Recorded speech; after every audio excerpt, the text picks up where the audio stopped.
Suspetsadong durugista na sikop sa kapolisan sa Talisay City. Samtang gitumbok na suspek sa mga tulis sa Toledo City. Nadakpan usab og nakuhaan pagyud og granada.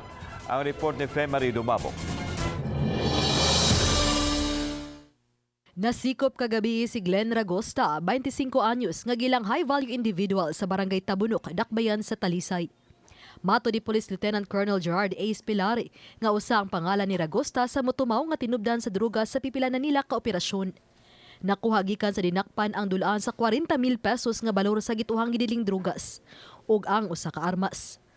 Samtang nasikop usab gahapon si Francis Dean Gilamon, 29 anyos, nga gitumbok nga suspek sa pagpanuli sa Toledo City.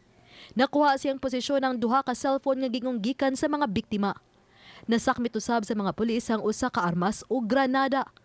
Matod sa hepe sa Toledo City nga pinaagi silang Toledo Motorcycle Unit Team og sa bag-ong gilusad nga mobile patrol nga dunay GPS. Daling nasikop ang notadong tulisan. Pagtira niya gahapon, it so happen nga ang nag-create po tawag motorcycle unit diri, paspas nga nakakuan, paspas nga nakaibaw, na sundan gina yun. Dugang ni kadlawon, dakong natabang ang naka-GPS mobile patrol nila aron masiguro sab ang seguridad sa mga niresponding pulis. Uban ni Renante Quiñones. Ako si Femari Dumabok.